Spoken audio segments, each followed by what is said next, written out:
Good afternoon, everyone. Good afternoon, colleagues, everybody in the viewing public, to all those viewing on cable and on social media and other platforms. Welcome to your House Chamber. I now call this first day, third regular session to order.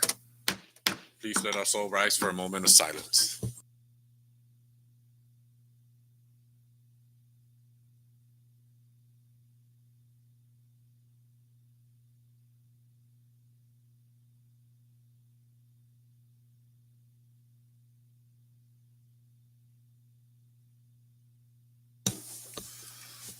Thank you, everyone. I now recognize the clerk to please call the roll. Representative Bata, Present. Representative Aldon, Representative Bato, Present. Representative Beneventi, Representative Angelo Komotsu, Present. Representative Diego Komotsu, Present. Representative Joel Komotsu, Yeah. Representative Vicente Komotsu, Present. Representative Castro, Stiga. Representative Joseph Flores, Representative Marissa Flores, Present. Representative Manglonia, Present. Representative Vogel, Present. Representative Omar, Present. Representative Probst, Present. Representative Sablan, Stiga. Representative Nicolas, Mr. Speaker, Present. Representative Yangtamay, Representative Yumo. Present. Mr. Speaker, 17 members are present and 3 members are absent. Thank you, clerk. With 17 members present, that constitutes a quorum for us to move forward. Let the record reflect that Representatives Patrick San Nicolas, Denita Yanktamay, and Roman Beneventi are hereby excused for today's session. And of course, our good representative from the island of Rhoda will be joining or is joining us online. And before we move forward to public comments, I'd like to recognize the floor leader for the amendment to the agenda. Floor leader. Thank you, Mr. Speaker. I move to suspend Rule 3, Section 6, so that the House amends its agenda to include unnumbered bills and resolutions not filed with the House Clerk's office 72 hours in advance when a notice for session was given and posted. So moved. Thank you, floor leader. A motion has been made for the suspension of pertinent rules and it has been seconded. Any discussions? Ready? Thank you, members. Clerk, please call the roll. Representative Bata, Yes. Representative Aldon, Yes. Representative Vato, Yes. Representative Angelo Komotsu, Yes. Representative Diego Komotsu, Yes. Representative Joel Komotsu, Okay. Representative Vicente Komotsu, Present. Yes. Pardon. Representative Castro, Yes. Representative Joseph Flores, Yes. Representative Marissa Flores, Yes. Representative Manglonia, Yes. Representative Vogel, Yes. Representative Omar, Ungan. Representative Probst, Yes. Representative Sablan, Ungan. Representative Yumo. Mr. Speaker, Yes. Mr. Speaker, all 17 members present voted yes. Thank you, clerk. With all 17 members voting in favor, the motion carries.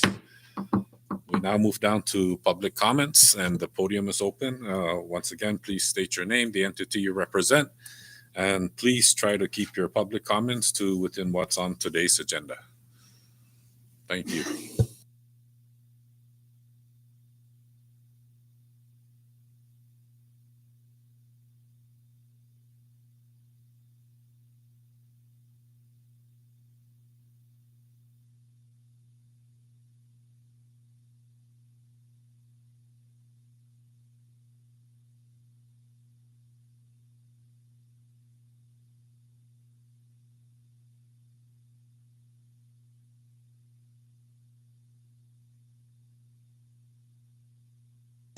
Oh, there. Thanks.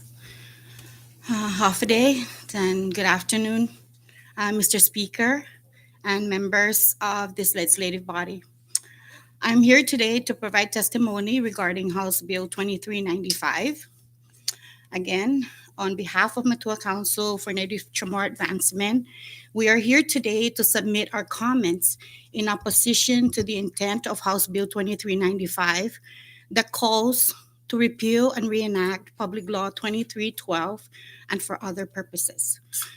The request by the Sinamay government to the Marans Public Land Trust to extend a 15 million line of credit MPOT loan from our indigenous trust funds to pay for the Sinamay government's capital improvement project or any of the governor's quote unquote designated project bridge financing or advances unquote as provided for in this proposed legislation. In the meantime, we want to also try to understand what the Sinamay government's concept of bridge financing or advances, as these are languages included in this and the prior legislation and Public Law 2312 that was recently signed by Governor Palacios. The following are brief reasons to our opposition to this proposed legislation.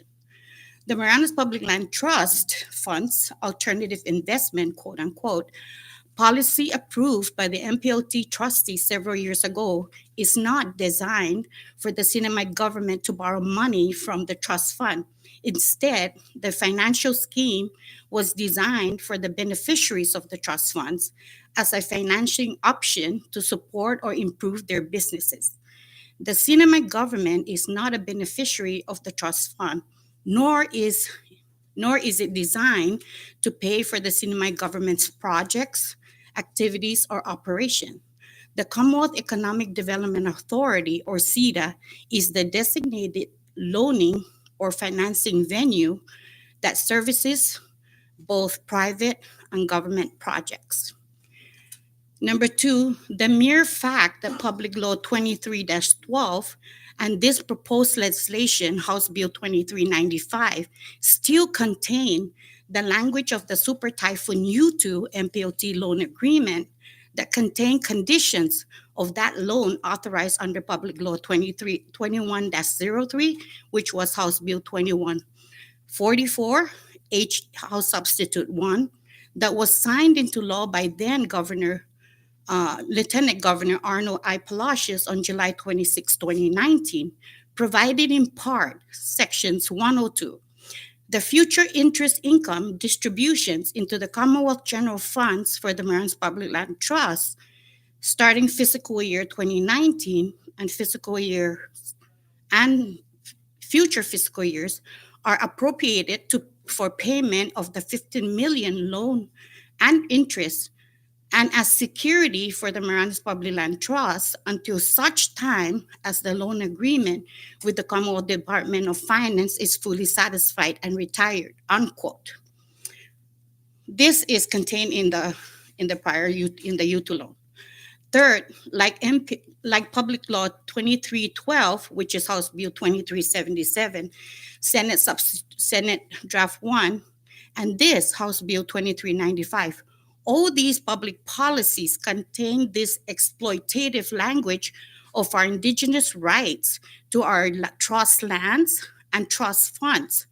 Further, the obligation for such a public debt shall not exceed 10% of the total appraised value of the properties of the Commonwealth, so that the Secretary of Finance certifies with the concurrence of the Attorney General that this constitutional requirement is satisfied. This is Article 10.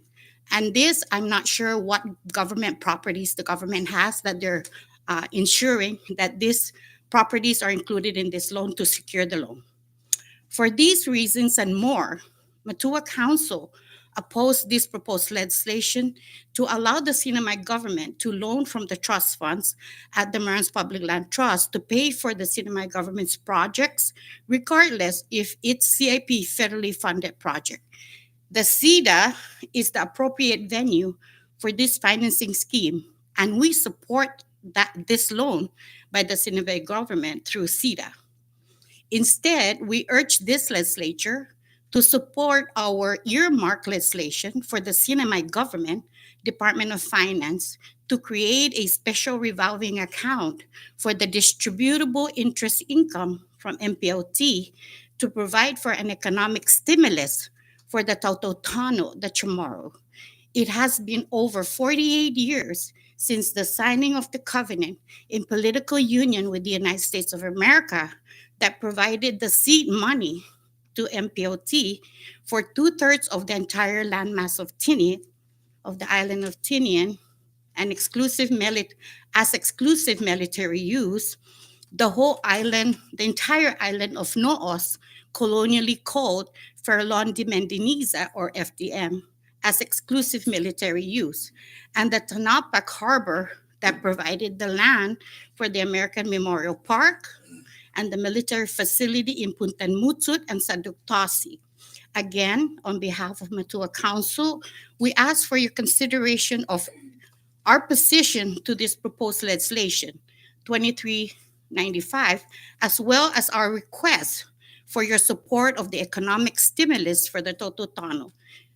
Again, Jesus Masi, and as always, I'm open for discussion with any of you guys.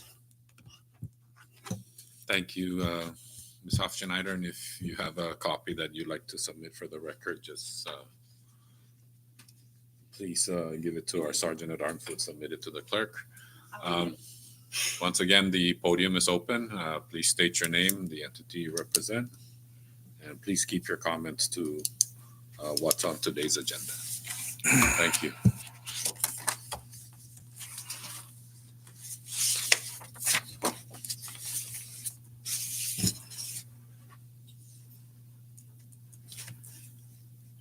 Good morning, Mr. Speaker, and to all members of this body. Good afternoon.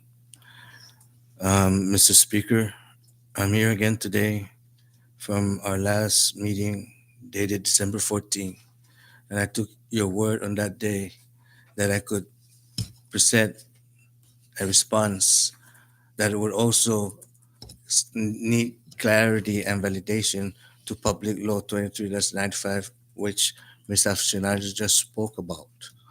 And before I go any further, my apologies. My name is Mr. Raymond B. Kirwa, and I'm here in regards to my constitutional right to speak on an issue that I've brought forth to you all earlier this year. I believe you all have copies of what I have here that I have submitted to the Legislative Bureau pertaining to the issue of a constitutional question that goes back to the amendment of 1985 that affects me as an indigenous Tautotano today.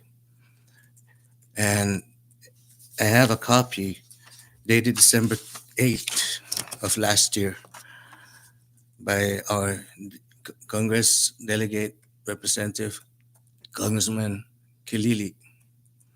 And in this letter, if I may be allowed to read it, Speaker. We'll just take a quick recess.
We'll rise back from recess.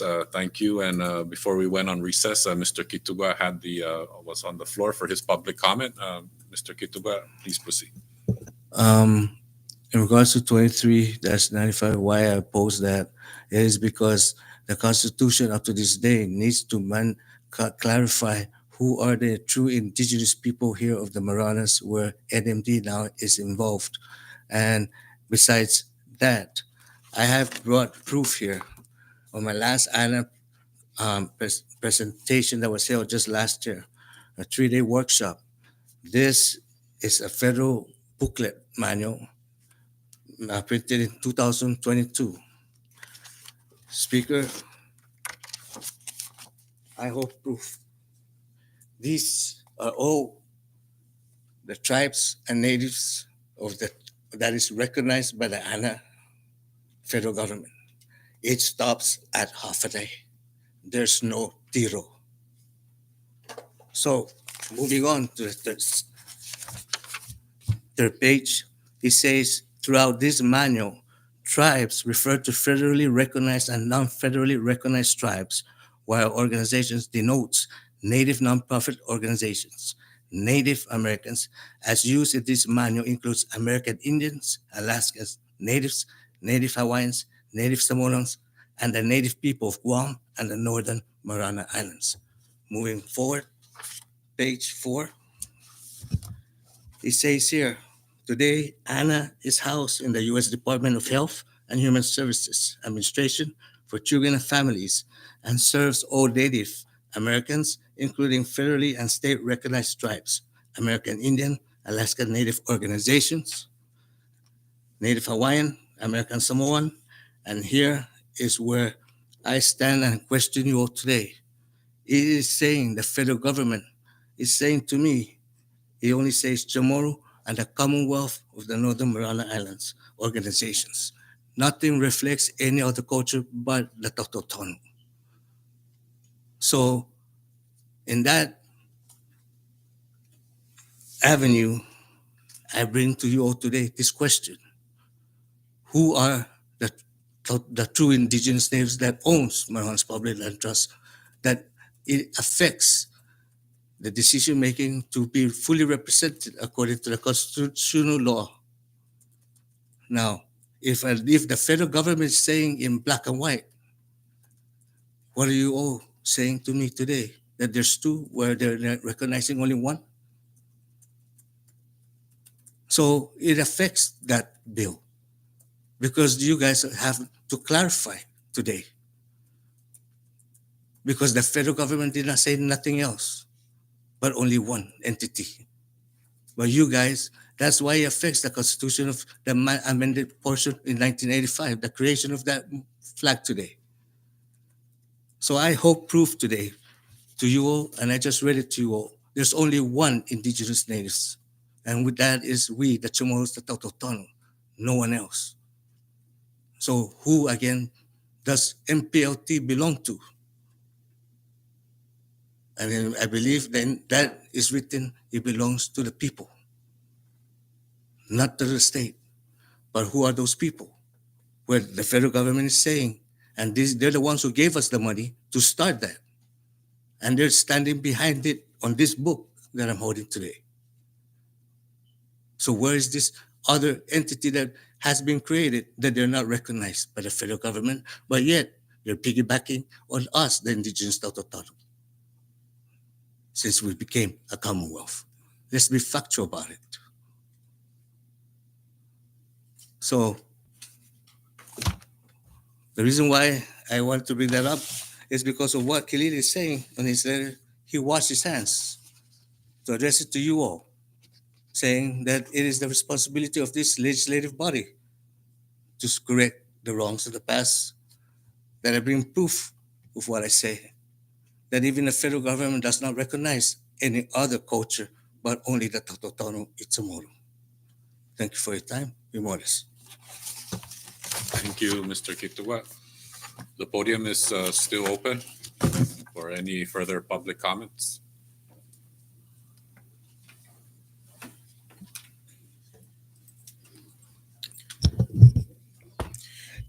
Good afternoon, Mr. Speaker. Members of this body, I'm here today to provide an oral testimony in support of House Bill 23-94, the bill that would basically um, have our staff at Building Code who are under an accepted service contract um, be placed under the civil service system, provided that those positions are aligned with the civil service system requirements, and those that are considered special and unique, such as engineers and architects, to be placed under an accepted service um, status. Um, since the passage of 6-45, uh, all the staff at building code, aside from our other staff or other divisions within the Department of Public Works, have always held civil service positions except for our technical staff, which are, like I said, the engineers and architects. By I urge this body, by passing this bill, we would allow employees that are considered, like arch, accountants, administrative personnel, inspectors, plan reviewers, that doesn't require any special and unique criteria or licensing to be able to become civil service, and to just like every other departments that have similar positions within the government. A lot of employees are very insecure, holding a position or job that requires the renewal from a year to year basis. And some of them feel that by having holding a civil service position, they have that sense of security. And a lot of times we send a lot of employees to trainings, off island, virtual trainings online. And sometimes because of the status, we lose them, because they seek other opportunities elsewhere that has a little bit more of a job security. Not only that, we have employees that work for DPW Saipan under building code, but we also have staff that from Rora and Tinian. I'm pretty sure that they feel the same way. And I would like to urge this body to consider this bill, passing this bill, which is 23-94. And I would like to thank Congressman Angelo Camacho for introducing this bill. Thank you for your time. Thank you, Mr. Camacho. Podium still open.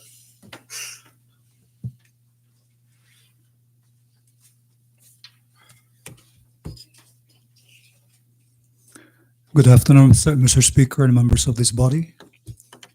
My name is Joseph M. Pangilinan, and I'm the Acting Director for the Office of Personnel Management. Good afternoon, Mr. Chairman and members, Mr. Speaker and members of this committee, and thank you for allowing me to share my thoughts on House Bill 23-94, a bill to require the staff of the Department of Public Works Building Safety Code Division to be in the civil service system. The Building Safety Code Division currently employs 14 employees, ranging from a title of an office clerk to an electrical engineer, except for two permanent classified building inspectors. The rest of the employees in the division are all on accepted service contracts. As indicated on the bill, many of the employees working in the Building Safety Code Division wanted to be in the civil service system so that they can be on permanent status, enjoy the different types of leave benefits given to civil servants, and have the opportunity to grow by way of reallocation, promotion, and job skill training. Most importantly, being able to express self freely in the workplace without worrying about non-renewal of contracts just for saying the wrong words, associating with people they don't agree with, or expressing their values and beliefs. They believe that they'll have greater employment protection in terms of rights and job security. House Bill 23-94 also supports Public Law 17-80, a law that discourages the hiring of accepted service employees within the CNMI government departments. I know that once this bill becomes a law, the Office of Personnel Management and the Department of Public Works will work closely together in developing class specifications for each positions, with assigned pay level to be utilized by employees within the Building Safety Code Division.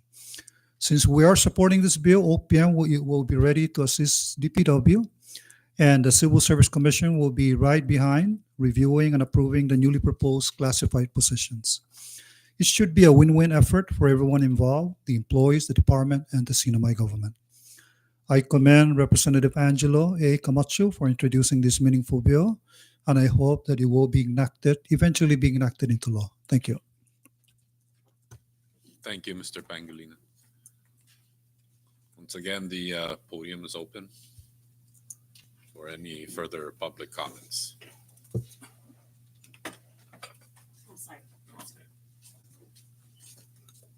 Good afternoon, Mr. Speaker and members. My apologies. I just noticed that this legislation was also introduced. Yes, undang ko na si Jesus Masi, Congressman Angelo Camacho for this legislation. Gof importante sin na legislation as an advocate from Matua Council for Native Chamorro Advancement that we also support pieces of legislation that advances and improves the standards of living for the local workforce and especially the indigenous population. Jesus Masi, and I support Celiana Hofschneider on behalf of Matua. Thank you, Mrs. Hofschneider. Podium still open.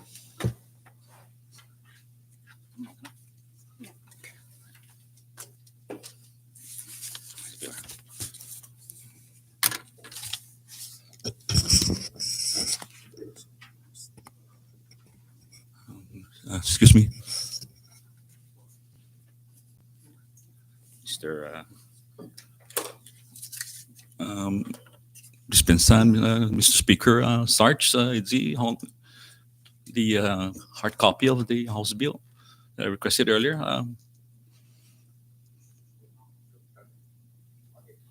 Okay, susmasi. Yeah. Anyway. Sige na. Sorry, Mr. Speaker, Dispensa, no members of this House, honorable body. The majority am zuman hobin na ginialam so anyway offer and magotin to Mr. Speaker and members of this to the leadership of this House of Representatives and of course to the minority members if they are around here. First of all, I'm gonna speak briefly in Chamorro, then I'm gonna switch to English because I have to explain the agenda and two of these books, two important books that I want to share with the members of this honorable body and the audience that are listening and here. Mr. Speaker, I came here again. This is the second time in a month that I tried to get myself mentally, physically, and emotionally to come here and probably kwentus and agone because you're the author of this House bill. I did a 15 million loan. Mr. Speaker, tazo ko written no testimony lo later on binalum lo I have issues. I have issues again. Nesti un naholum ne, you know.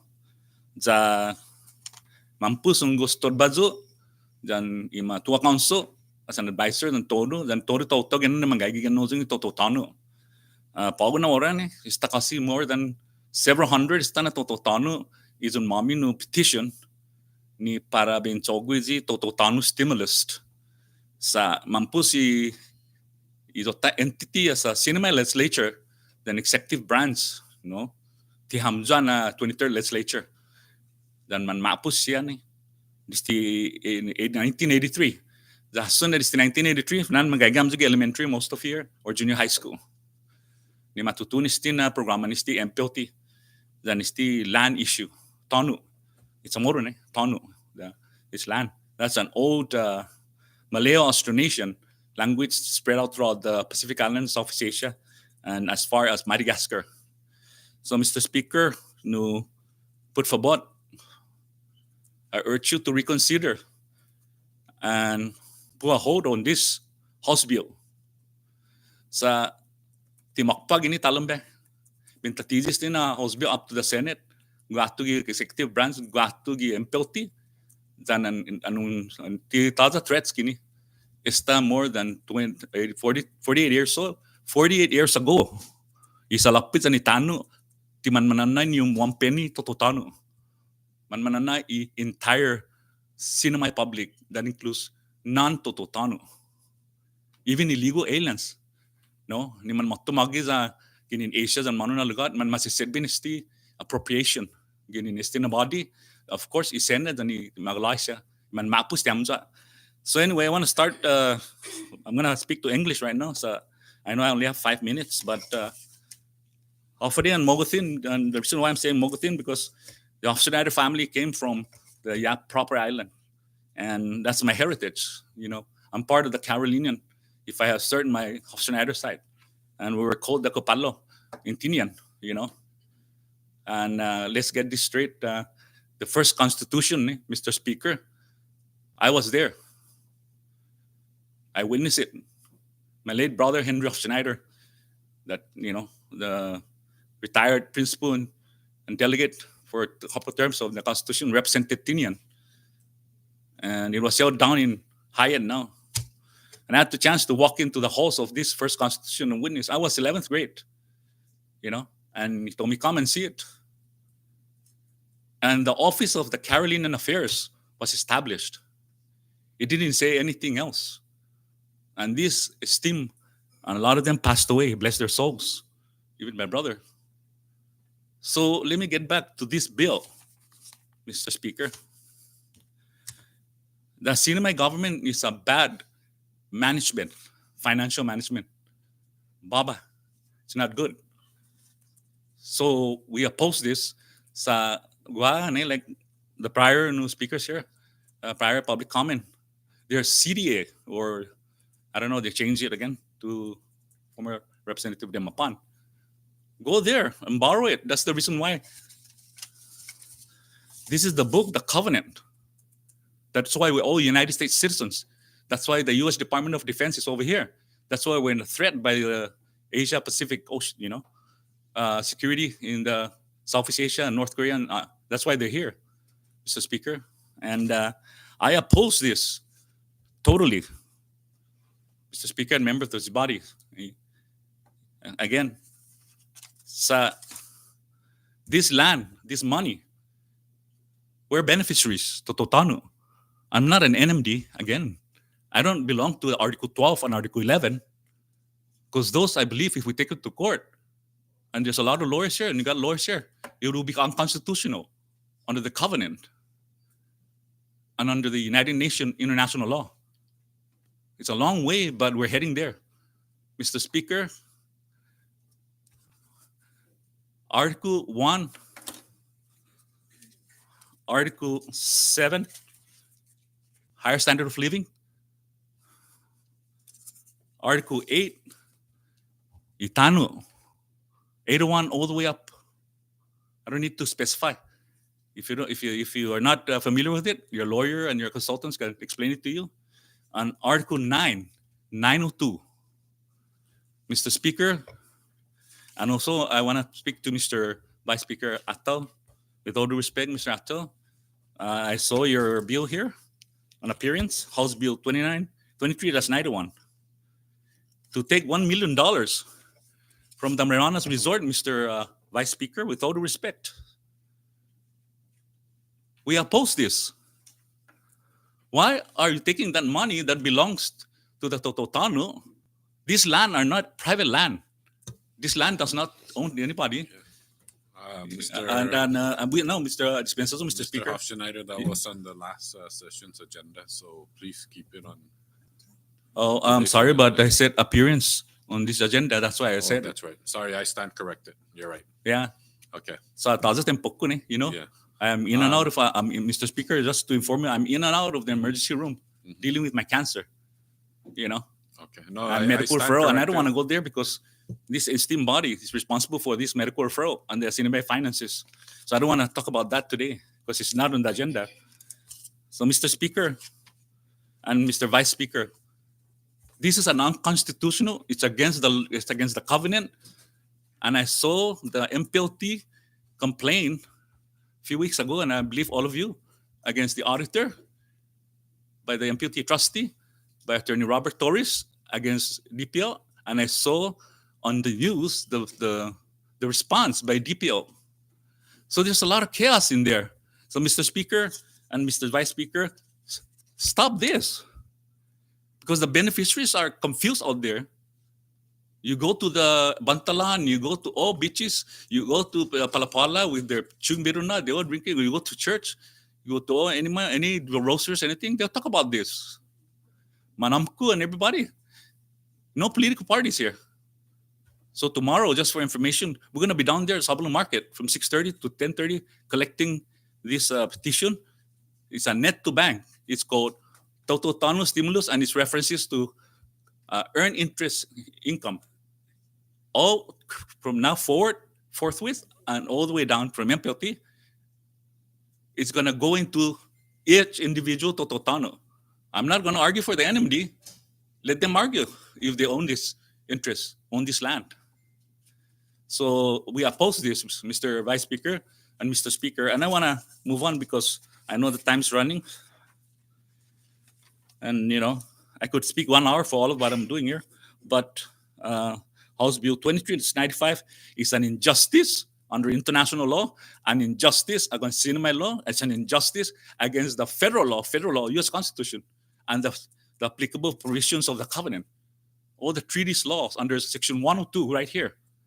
When we signed the covenant, everything's applicable. The law of the land is the covenant, all treaties and laws of the United States forthwith. And Mr. Speaker, I just want to share this. I don't know if a lot of you guys went to... Schneider, can you please wrap it up? I'm going to wrap it up for sure, roughly. For your guidance, members of this majority body, this is land and power in Hawaii. It's George Cooper, I believe, is a lawyer and community organizer, and Gavin Dawes. This is a must-read at the University of Hawaii in Manoa, and anybody in the industry to understand the Democratic ears, the political main party in Hawaii, and it's published in 1990, I believe. Land and Power in Hawaii, the Democratic Years. But in the cinema, it's the Republican and the Covenant, and up to now. So it says here, I'm going to read it.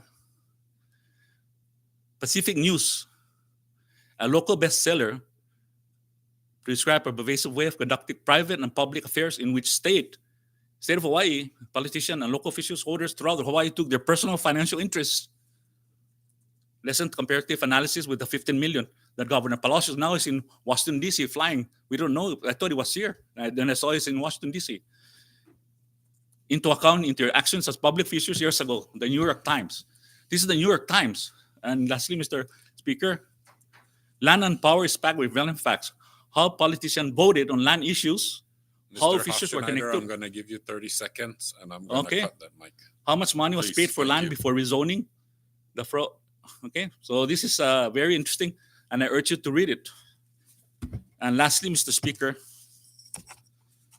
I noticed that you guys are short of money, and I saw this here appearances on the infrastructure tax, House Bill 23-74. 3% is too low.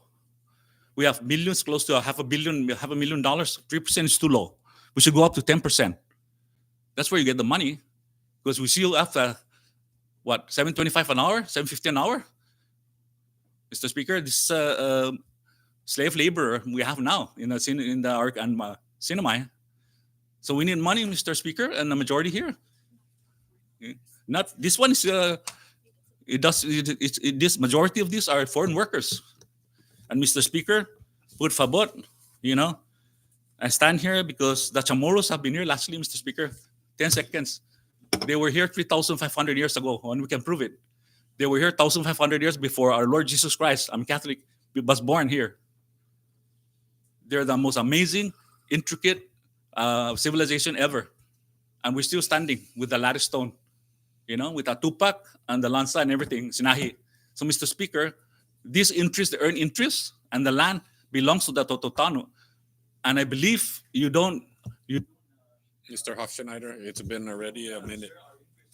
Sarge, please.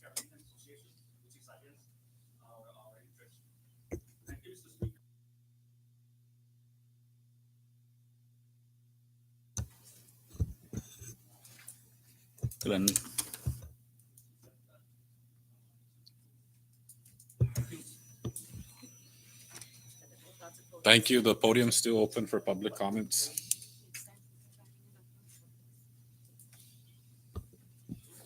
With nothing further, we'll move down to item number 3, the adoption of journals, and I recognize the clerk.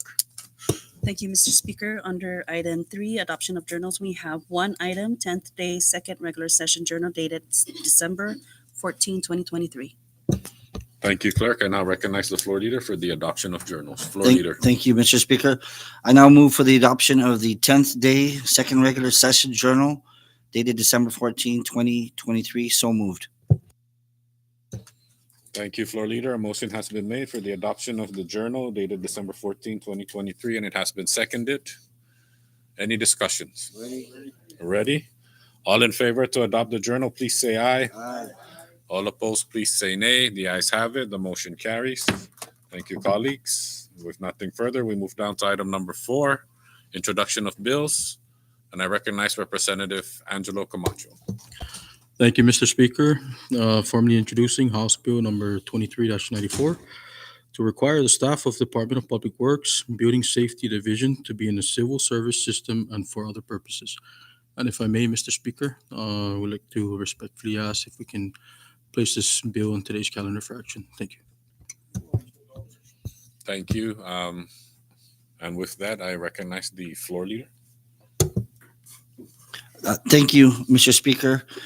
I now move to suspend Rule 9, Section 8 to place House Bill number 2394 to require the staff of the Department of Public Works Building Safety Division to be in the civil service system and for other purposes. So moved.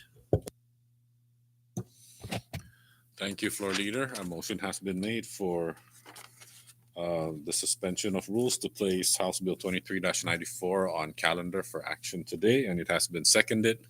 Any discussions? Recognize Representative Manny Castro.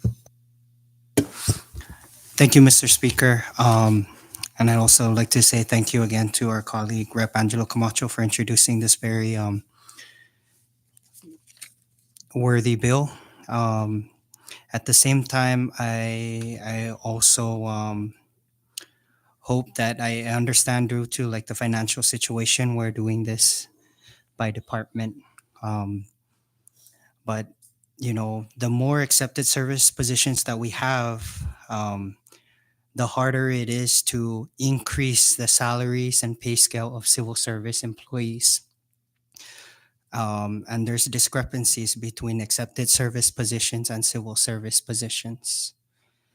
So I hope that when a bill comes forward in the near future, that we streamline this process across all government agencies. There should be more civil service positions than accepted service. Accepted service should only be for highly hard to fill positions.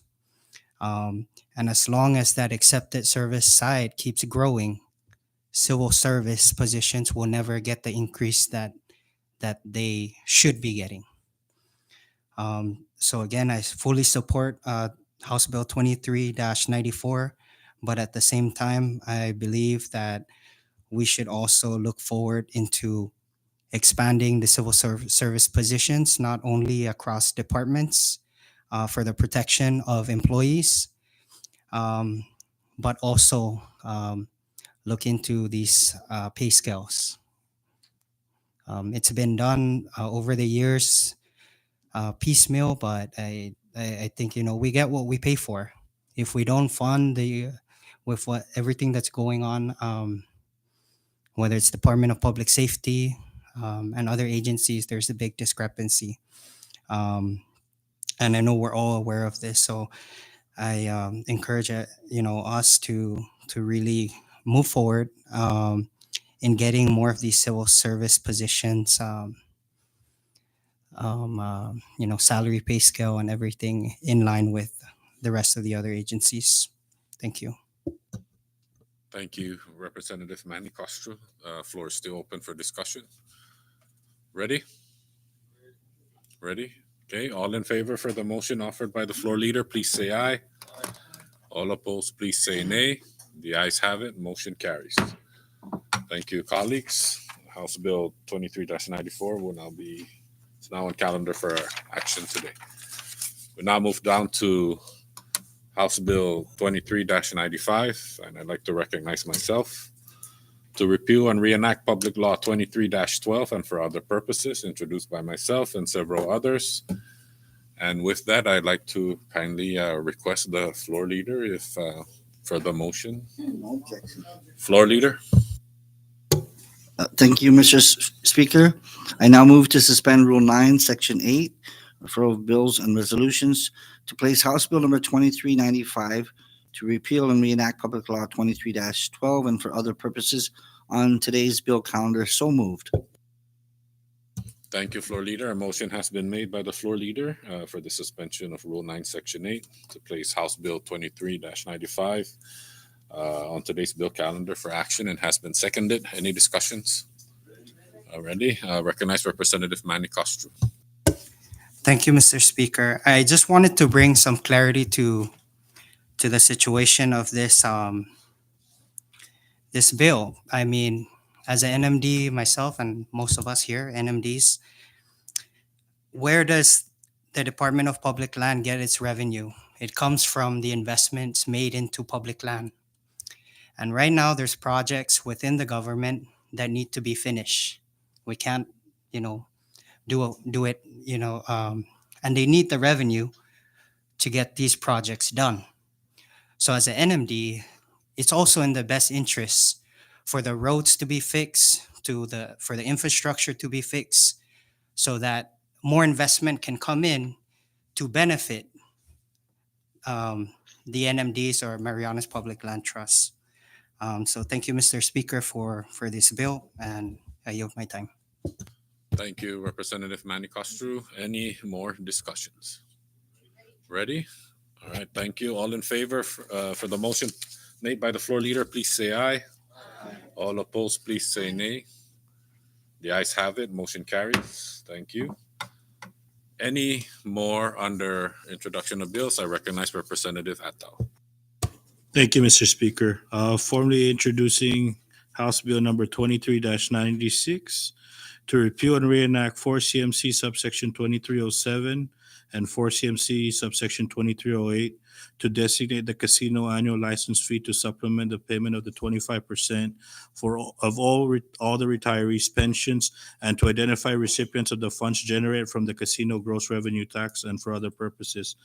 And without objection, Mr. Speaker, I would respectfully ask the floor leader if we can place this bill on calendar, although not for action today, but and I'll do the explanation of the legislation when we get to that point for deliberation. Thank you, Mr. Speaker. Thank you, Representative Attal. And with that, I recognize the floor leader.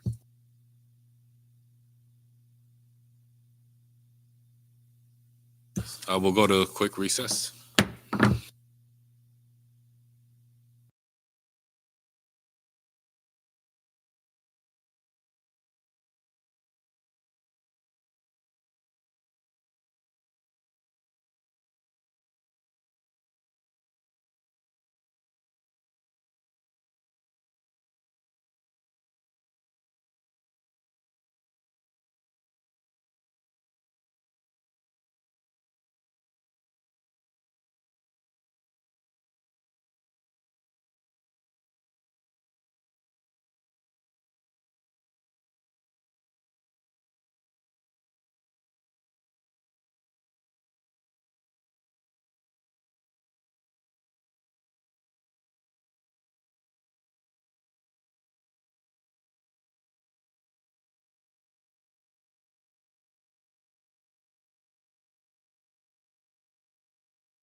And before we went on recess, the floor leader had the floor. And with that, I recognize the floor leader.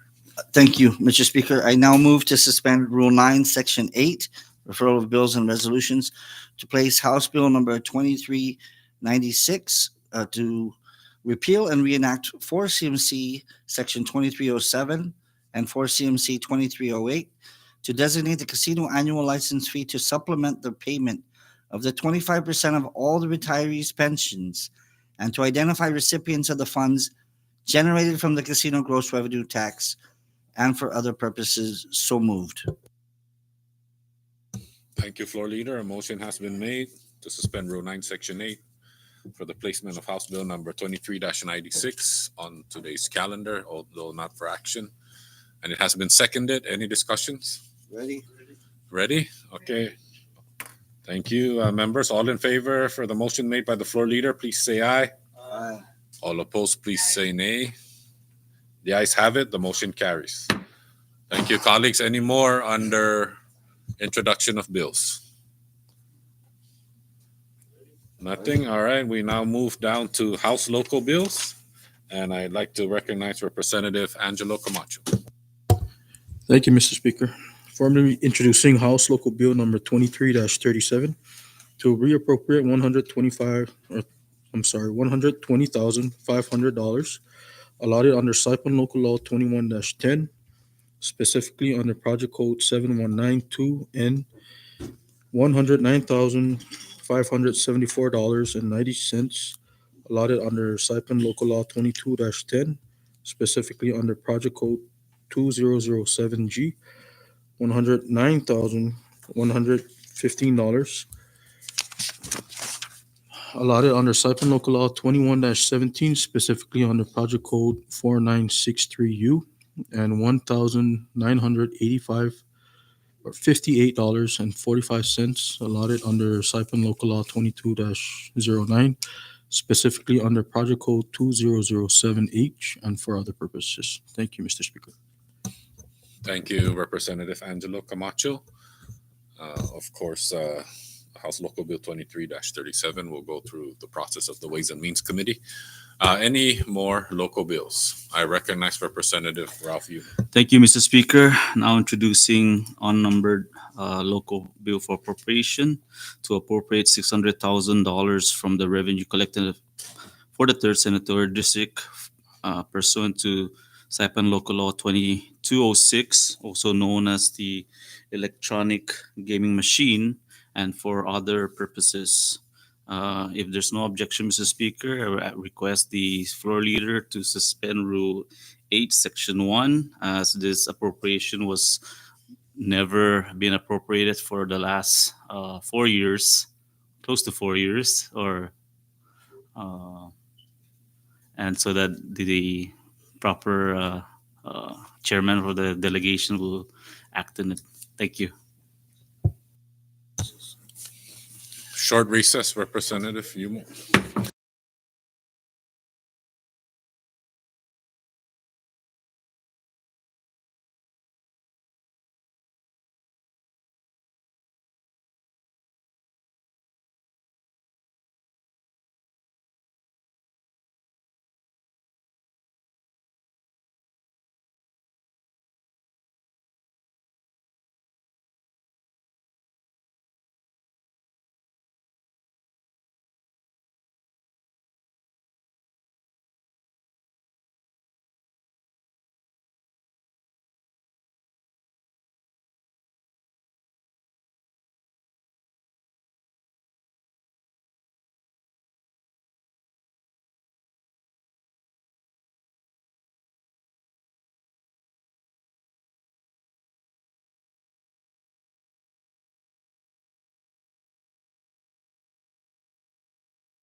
Before we went on recess, there was a request to the floor leader by the author of the unnumbered bill to suspend the rules, but out of the goodness of his heart, he decided to withdraw. So it'll go through the process of his committee.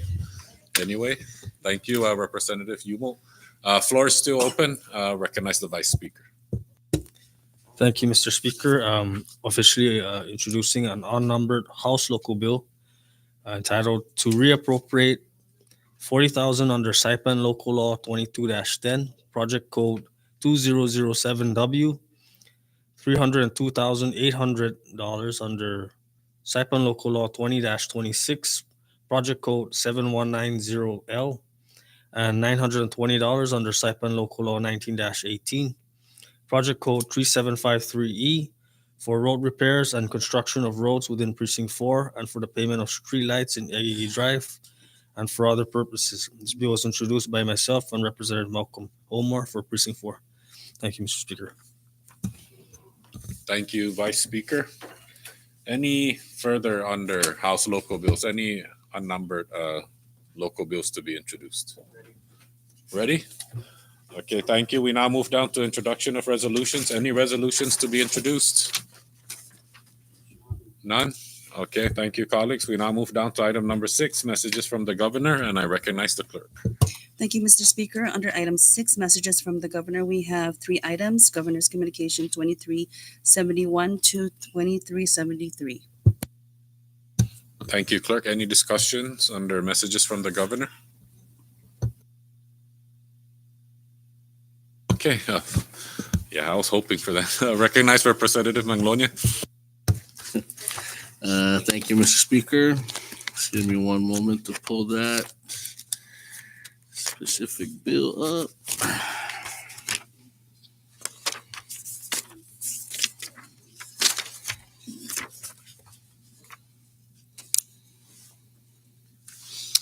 Okay, thank you, Mr. Speaker and colleagues. I'd just like to take this time to thank Governor Arnold Palacios and Lieutenant Governor David Apatang for their support and signing House Bill number 23-35 into Public Law 23-15 to enact a provision to provide tax incentives for employers who hire individuals with special needs. I know that it's a small step into providing more inclusion for our members with disabilities in our community. But I'm thankful that we're moving in the right direction. And again, I'd like to thank you guys for all your support as this is my first bill that has actually become public law. So thank you. And also wanted to give a shout out to Representative Diego Vincent Camacho too for his hard work and support for this bill as well. So thank you very much. Shayo. Thank you, Representative Manglonia, and congratulations again on your first public law. Any further under messages from the governor? Ready? All right, we move down to item number 7. Senate. Oh, my apologies, Representative Julie, you're recognized.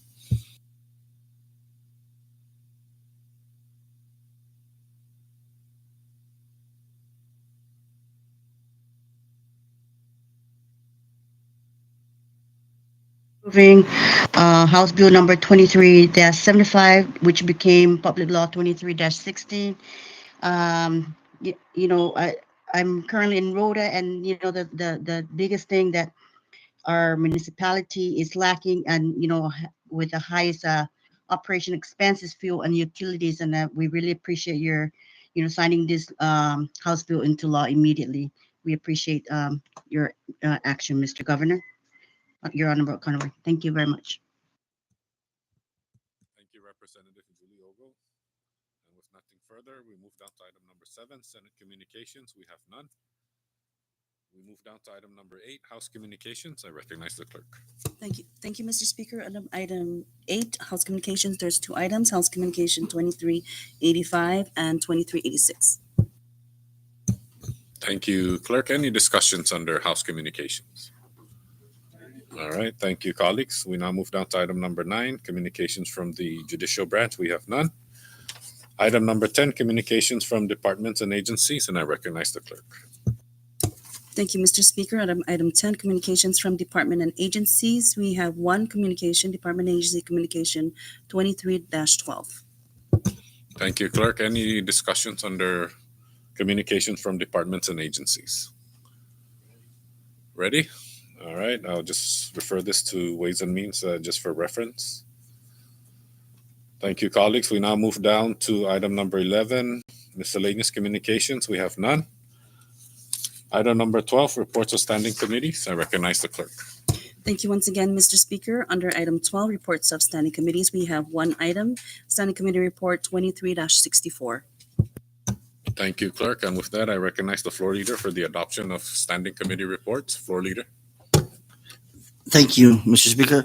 I now move for the adoption of Standing Committee Report number 2364, reporting on House Bill number 2372, entitled "To Establish a Department of Labor Revolving Fund and Authorize the Collection of Fees to the Administrative Hearing Office for Services to Other Agencies." Your House Committee on Ways and Means recommends that the House pass this bill in its current form. So moved. Thank you, floor leader. A motion has been made for the adoption of Standing Committee Report 23-64, and it has been seconded. Any discussions? Ready? Thank you. All in favor to adopt Standing Committee Report 23-64, please say aye. All opposed, please say nay. The ayes have it. Standing Committee Report number 23-64 is hereby adopted. Thank you, colleagues. And with nothing further under Standing Committee Reports, we move down to item number 13. We have none. Item number 14, unfinished business, we have none. Item number 15, resolution calendar, we have none. And we move down to item number 16, and I recognize the floor leader.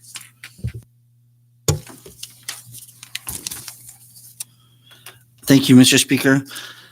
I now move for the passage of House Bill number 2374, House Draft 1, a bill for an act to impose an additional 3% tax on the yearly gross revenue of constructions activities in excess of $250,000. We'll take a short recess. I apologize for that, floor leader. Short recess.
All right, colleagues, we'll rise back to session.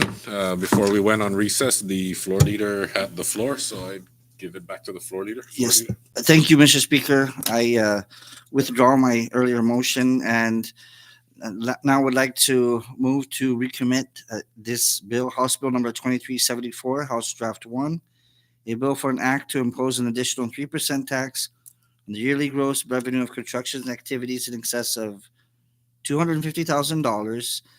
We would like to recommit this back to the Committee on Ways and Means. So moved.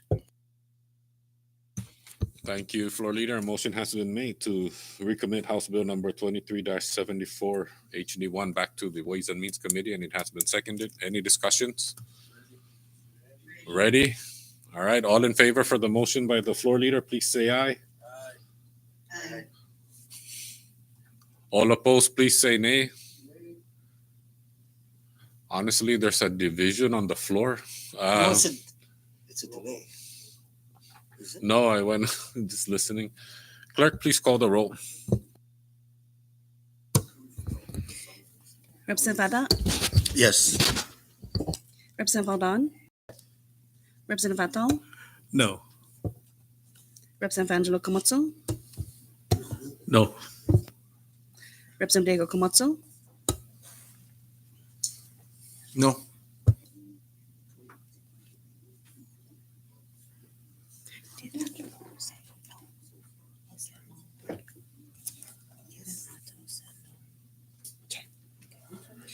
Representative Joel Comozzo, No. Representative Vicente Comozzo, No. Representative Castro, Representative Joseph Flores, No. Representative Marissa Flores, No. Representative Maglonia, No. Representative Vogel, No. Representative Omar, Representative Probst, Representative Sablan, All here. Representative Yumo,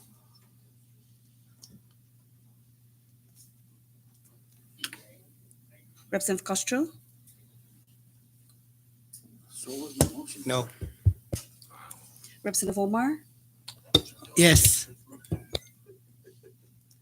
Representative Probst, I made the motion. Yes. Mr. Speaker. Yes.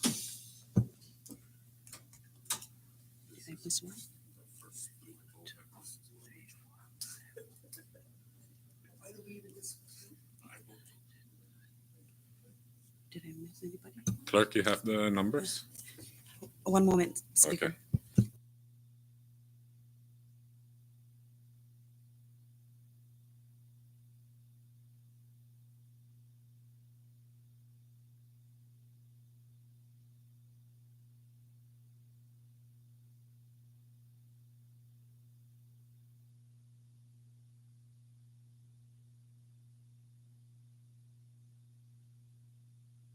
Mr. Speaker, my apologies. Mr. Speaker, 5 members voted yes and 12 members voted no. Okay, with five members voting yes and 12 members voting no, the motion is hereby defeated and the House bill remains on calendar. Quick recess, colleagues.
session from recess. And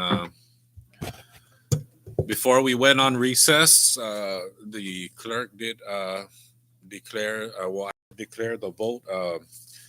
The motion was to recommit House Bill number 23-74 HD1 back to the Ways and Means Committee, and it was defeated. 5 voted in favor, 12 voted against. So the bill now remains on calendar. And under recess, the discussion is to go ahead and continue discussion on the bill and to take action. So the floor is open. With that, or go ahead, Representative At. Speaker, just a point of clarification, we already done the motion, so can we go back to the bill calendar? And if with no objection, can we address the bills that are much easier to address? Let's say like the MPOT bill, since MPOT is here today. Yeah. There's no objection from the members. Thank you. Objection. And thank you for that, Representative Atal. So House Bill 23-74 HD1 remains on calendar for action today. But with that, Floor Leader, will I request that we move to the next bill on the list, which is House Bill 23-95. 95. Thank you, Speaker. Before moving for passage on first and final reading on House Bill number 2395, I move to suspend Rule 7, Section 9 on committee reports and other documents, and Rule 9, Section 9 and 10. So moved. Thank you, Floor Leader. A motion has been made for the suspension of Rule 7, Section 9, and Rule 9, Sections 9 and 10, made by the Floor Leader, and it has been seconded. Any discussions on the motion? Ready? Okay. All in favor for the motion, please say aye. All opposed, please say nay. The ayes have it. Motion carries. Floor Leader. Thank you, Mr. Speaker. I now move for passage on first and final reading of House Bill 2395. Sorry. A bill for an act to repeal and reenact Public Law 23-12 and for other purposes. So moved. Thank you, Floor Leader. A motion has been made for the passage of House Bill 23-95, and it has been seconded. Any discussions? Okay, I have a discussion.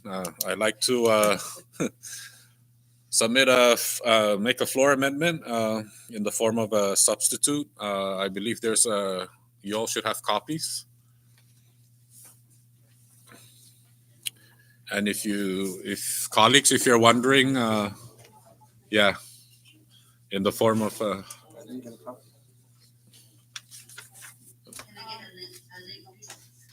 oh, okay. Short recess.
Okay, colleagues, we'll rise back to session.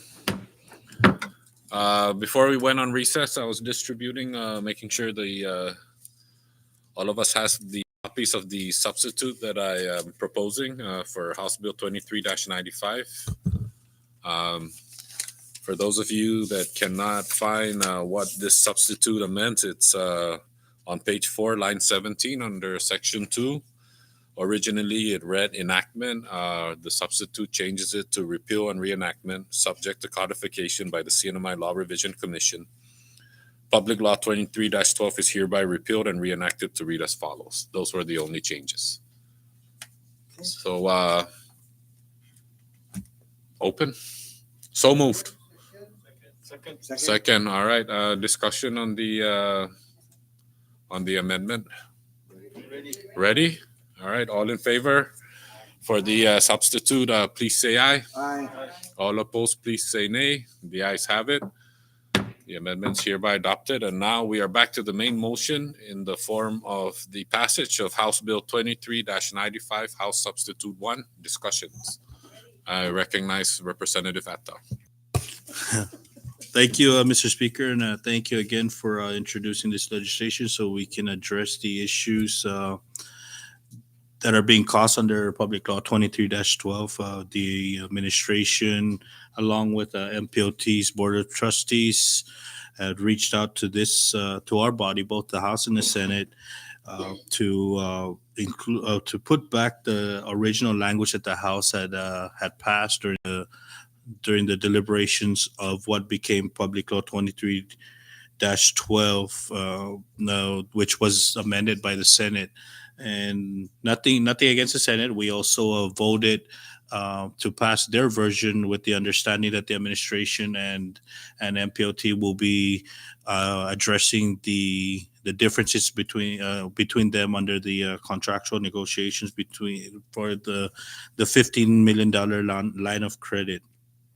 But unfortunately, it came to a halt because of 12 that we are borrowing money from MPOT, and we want to make sure that MPOT is also satisfied with the language of the law, that, or at least the statute that will be reflecting the negotiations between them and the Department of Finance through the administration.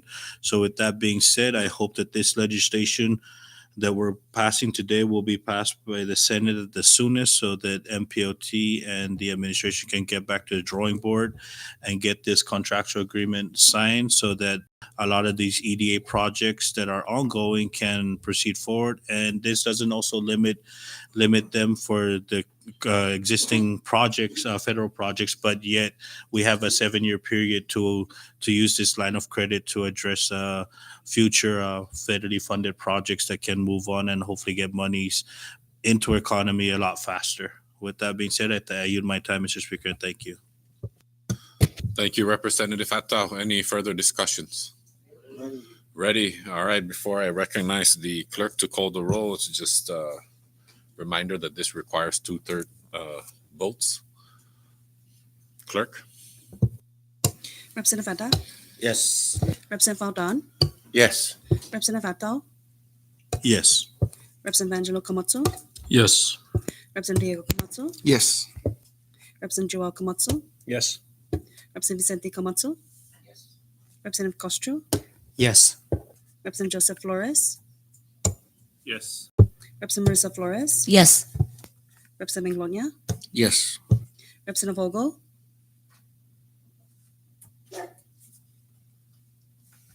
Representative Omar?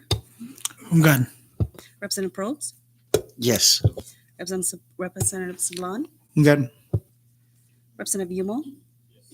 Mr. Speaker? Yes. Mr. Speaker, all 17 members present voted yes. Thank you, Clerk. With all 17 members present voting yes, House Bill number 23-95, HS1, hereby passes the House. Floor Leader? Thank you, Mr. Speaker. I now move to pass House Bill number 2372, a bill for an act to establish a Department of Labor revolving fund and authorize the collection of fees to the Administrative Hearing Office for services to other agencies. So moved. Thank you, Floor Leader. A motion has been made for the passage of House Bill number 23-72 and it has been seconded. Any discussions? Recognize Representative Marissa Flores. Thank you, Mr. Speaker. Given what's been going on again with the commission and the need for a hearing officer, I hope that those in the Senate will act swiftly because there is of grave importance that the hearing officer is now needed. Thank you, Mr. Speaker. I yield. Thank you, Representative Marissa Flores. Any further discussions? Ready? Clerk, please call the roll. Representative Adat? Yes. Representative Aldan? Representative Atal? Yes. Representative Angelo Camacho? Yes. Representative Diego Camacho? Yes. Representative Joel Camacho? Yes. Representative Vicente Camacho? Yes. Representative Castro? Yes. Representative Joseph Flores? Yes. Representative Marissa Flores? Yes. Representative Gloria? Yes. Representative Vogel? Representative Omar? Hungan. Representative Probst? Yes. Representative Sablan? Hungan. Representative Yumo? Mr. Speaker? Yes. Mr. Speaker, all 17 members present voted yes. Thank you, Clerk. With all 17 members present voting yes, House Bill number 23-72 hereby passes the House. Floor Leader. Thank you, Mr. Speaker. Before moving for passage on first and final reading for House Bill 2394, I move to suspend Rule 7, Section 9, and Rule 9, Section 9 and 10. So moved. Thank you, Floor Leader. A motion has been made by the Floor Leader for the suspension of Rule 7, Section 9, and Rule 9, Sections 9 and 10. And it has been seconded. Any discussions? Ready? All in favor for the motion, please say aye. All opposed, please say nay. The ayes have it. The motion carries. Floor Leader. Thank you, Mr. Speaker. I now move for passage on first and final reading, House Bill 2394, to require the staff of the Department of Public Works Building Safety Division to be in the civil service system and for other purposes. So moved. Thank you, Floor Leader. A motion has been made for the passage of House Bill number 23-94, and it has been seconded. Any discussions? Recognize Representative Angelo Camacho. Thank you, Mr. Speaker. If I may, just a minor floor amendment on page 2, section 2, line 11 and 12, where it says International Conference of Building Officials. It should read International Code Council. So move. Thank you, Representative Angelo Camacho. A floor amendment has been offered by Representative Angelo Camacho, and it has been seconded. It's showing up there on the screen. Any discussions? Ready? All in favor for the amendment offered by Representative Angelo Camacho, please say aye. All opposed, please say nay. The ayes have it. The amendment's hereby adopted. We are now back to the main motion, House Bill 23-94, House Draft 1. Any discussions? Ready? Clerk, please call the roll. Representative Adat? Yes. Representative Aldan? Representative Angelo Camacho? Yes. I'm sorry, Representative Atal? Yes. Representative Diego Camacho? Representative Joel Camacho? Yes. Representative Vicente Camacho? Yes. Representative Castro? Yes. Representative Joseph Flores? Representative Marissa Flores? Yes. Representative Gloria? Yes. Representative Vogel?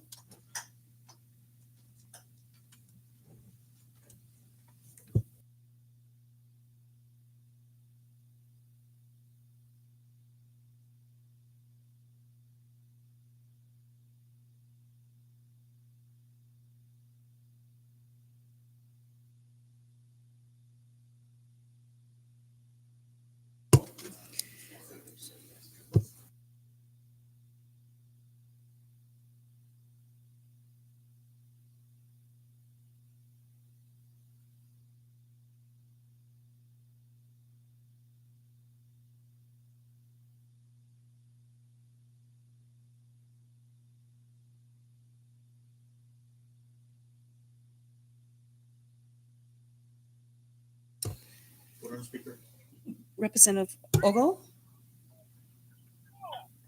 I'm sorry, what was, I didn't hear that. Can you repeat what's going on again? Go ahead, Florida. Where are we at now? We're voting on the House draft for House Bill 2394, House Draft 1. Oh, yes, Okay, did you get that? voted yes.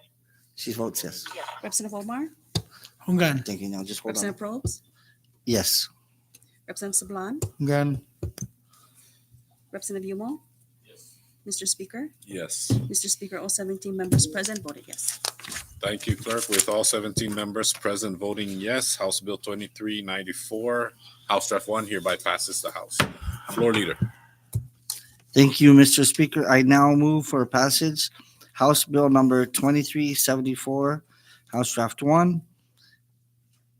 A bill for an act to impose an additional 3% tax on the yearly gross revenue of constructions activities in excess of $250,000. So moved. Thank you, Floor Leader. A motion has been made for the passage of House Bill 23-74, House Draft 1, and it has been seconded. Any discussions? Ready? Okay, Clerk, please call the roll. Representative Vada, Yes. Representative Aldan. Yes. Representative Vato, Yes. Representative Angelo Komatsu, Yes. Representative Diego Komatsu, Representative Joel Komatsu, Yes. Representative Vicente Komatsu, Yes. Representative Castro, Yes. Representative Joseph Flores, Yes. Representative Marissa Flores, Yes. Representative Manglonia, No. Representative Vogel, Representative Omar, Hungan. Representative Probst, Yes. Representative Sablan, Hungan. Representative Yumo, She's on? Oh. Now check. Mr. Speaker, Yes. Mr. Speaker, 16 members voted yes and 1 member voted no. Thank you, Clerk. With 16 voting yes and 1 voting no, House Bill number 23-74, House Draft 1 hereby passes the House. Thank you, colleagues, and that takes care of the bill calendar. We now move down to item number 17, miscellaneous business. Representative Marissa Flores. Thank you, Mr. Speaker. I know, colleagues, that it is past 4:30, and I know that we're in a hurry to get out of here, but I would be remiss if I did not comment on what's been going on in the news. While my bill that I introduced and that was supported by the House members, House Bill 2322, is being under attack by public defenders and other private citizens. I respect that. And it's also gaining momentum and support by the Attorney General and other members and private citizens of this community. I do believe that everyone has an opinion, and I can respect that. Now, what I don't understand, however, is how in the world the Senate has 40 bills since last week, 45 to be exact, since last year, has bills sitting in the Senate for a year, almost a year already. Luckily, our colleague and our colleague from the Fiscal Affairs Committee has scheduled a session in his committee to attend to 5 bills that were aimed to increase revenue funds. So while the public waits for answers about what we're doing here, the 23rd House of Representatives is doing their job. What's holding it up is the upper house, the Senate. Now, I'm not sure why that is, whether it's because one person feels that she should hold it. That's far from what we should be discussing. Now, with that said, I would hope that the Senate will somehow figure out a way to place these bills on calendar to be heard on the floor. May I continue, Mr. Speaker? Which leads me back to 2322. It was commented by the Senate President, and I will quote, through legislation, which was part of her comment in regard to her personal sentiment on 22, through legislation that is driven without sound mind, but with such hatred and vindictiveness. So while this quote is taken directly from Madam Senate President herself, I would like to offer a response to her. It is important for this community to know and understand that personal views or opinions isn't cause for debate when words such as hatred and vindictiveness is used to describe her reasoning to not allow 2322 to be heard on the Senate floor. So while she chooses to apply such words in her quoted comment, I say this. When faced with hatred and vindictiveness, responding with love can be a transformative force. It promotes understanding, empathy, and compassion. So by choosing to respond with love over hatred, we can break the cycle of negativity and foster a more harmonious and inclusive society. Because now, in a world full of hatred and vindictiveness, it is crucial to spread the message of love. Because I love my Marianas and I love the people in my Marianas, all people. And as an elected official, we must, and I must, promote diplomacy by focusing on positive conflict resolution, communication, and placing personal and emotional feelings aside. With that said, it is my obligation for the children and all the generations watching, because one might assume that young voters are not watching us. Oh, they are. So it is my obligation as a mother, as a woman, and as a leader to promote unity and not division because of one's personal opinion against House Bill 2322. I promote, and I want all my constituents to promote in my precinct, unity and not division. And that is not a personal opinion. I strive for that as a mother, as a leader, and as a woman. Thank you, Mr. Speaker. I yield. Thank you, Representative Marissa Flores. Floor is still open under miscellaneous. Ready? Recognize the floor leader. I apologize. I'm one of the guys. I'm ready to go home too. It's been a long day, guys, and but I just wanted to share something, Mr. Speaker, colleagues, with the audience, anyone out there listening right now. We have been bombarded, this house slammed left and right for trying to find revenue generating bills. Anything that has ever been put on the floor, introduced, passed, has been slammed. We've been called all sorts of names. I choose not to repeat some really bad ones. And yet, we always ask, if this bill is no good, can you offer me an alternative, some kind of bill that can generate some much needed revenue? Because, correct me if I'm wrong, when we passed the budget, one of the things that we opted for was to find revenue generating bills that would equal up to $9 million. And that was what was said, so that we didn't have to cut more hours. Because if we had to cut more hours, people would be really upset. And so we didn't want to hurt our people more than cutting more hours. So what did we do as this body? We talk about unity, as Madam Chair Flores has said. This body was supposed to unite and try to find revenue generating bills, and we have, and a lot of them have passed, and they've moved to the Senate where they haven't moved. So what we are faced with right now is a really bad situation, because if you have not been paying attention, the hotels are at 30% occupancy.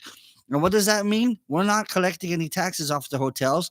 Hotel occupancy taxes are just nothing, and hotels are looking at even closing back and cutting back even more, which only hurts us more and more. So today we passed a bill for a tax, and I'm sure we're going to get slammed left and right for that too. But I've always said, give me an alternative. Tell us how. And for those who said, cut more, cut more. Do you know what budget we were operating with? It's $114 million. So it's one of the lowest budgets we've had to face. What? How does that not show that we've not made cuts? Those are drastic measures, drastic cuts. The problem that we've always faced, and something I'll be putting out next week, is if you look at the annual budget for the CDMI, how it's gone up and down. It doesn't matter if we have $250 million or $100 million. We always overspend. And even in the greatest year of the economy that we've ever seen, we see what? Deficit spending. It's ridiculous. But it's also ridiculous to talk about that we need to find revenue generating bills, and then when we come up with ideas, we're told that we're idiots, that we shouldn't be doing this. What is the alternative? If you're talking about more cuts, we've already done cuts. Correct me if I'm wrong, but when this fiscal year, one of the first things that the administration did was they cut the ARPA employees. I think it was over 500 employees. Now, we didn't want to say that we wanted to cut them, but there was no choice because there was no more ARPA money. Cuts have been made. How is that not realized? And now there's talk about we want to bring back the 500 employees. We don't have any money for that. And the sad thing is, something that's going to come soon is, when are we going to run out of money where we won't be able to pay the 25% for our retirees? And when that day comes, what's going to be said? I can say without a doubt that my colleagues have done their best to try to find revenue generating bills, and I support them as much as I hate to raise any taxes. But the alternative was to raise the business gross revenue taxes, which every business was opposed to. So what is the alternative besides begging Uncle Sam for more money? That is my frustration. And colleagues, I'm asking you right now, we have to be united on this. I'm asking this because what is the choice? We're going to go out there and tell the public that, well, we don't have any revenue generating bills. We do. We've done our best. And I ask the public out there to help us help you. Give us ideas instead of just criticism. I'm open to it. My office is open. Everybody here, your office is open. I know the speaker is in here all the time waiting for answers. But we have to do something, because to do nothing is an injustice to this Commonwealth. And I am deeply concerned for our retirees. If some of them that don't get that 25%, they are already barely surviving. It is critical that we continue that service. But I'm asking you guys, if we don't have any revenue generating bills passing in this legislature, none signed into law, then what more can we do? Cut more hours or cut more employees? Those are the alternatives. What do you want to do? Thank you. Thank you, Floor Leader. The floor is still open under miscellaneous. Ready? Thank you, colleagues. We move down to item number 18, announcements. Any announcements? I recognize Representative Vincent O'Don. Thank you, Mr. Speaker. And so I know that it's already on the legislative calendar with the, we're going to have a PUTC session on Tuesday. So I just want to make it clear to the viewing public that please, if you want to submit a comment or come and join the, public comment, please show up on Tuesday. So that way we're not going to try, regardless of whatever, we're still going to get calls and whatnot of, we didn't get the message or whatnot. But yeah, I just want to make that announcement. Thank you, Mr. Speaker. Thank you, Representative O'Don. Any more under announcements? Ready? Okay, with that, we move down to adjournment. I recognize Representative Vicente Camacho. Thank you, Speaker. I think Ed is inviting everybody to his place tonight. Thank you. All right. Thank you, Representative Vicente Camacho. And with that, tomorrow will be the funeral ceremony for our late Vice Speaker, the Honorable Felicidad Taman Gumaro. I was in the beginning given the opportunity to speak, in which I could speak also on behalf of at least the House, right, and the legislature. Unfortunately, the plans were changed. We did kind of debate. We were thinking of a resolution, but we did just give her a resolution not too long ago, and it was really nice and beautiful that she was recognized and honored when she still had time left on this earth.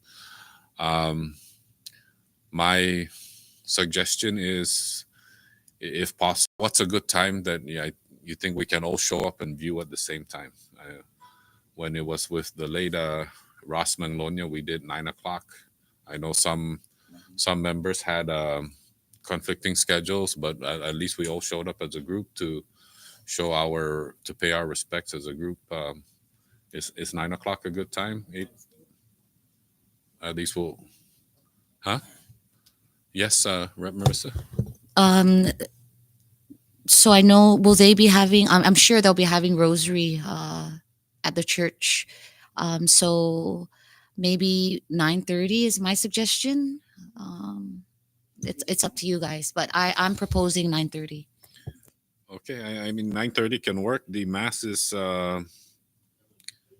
yeah, and it says here the viewing is from 8 to 9:30. So usually 9 o'clock. yeah, 11 o'clock they're probably gonna, because I was told that the family, they're the only ones that can speak at the mass, so maybe it's just the acknowledgement and the eulogy.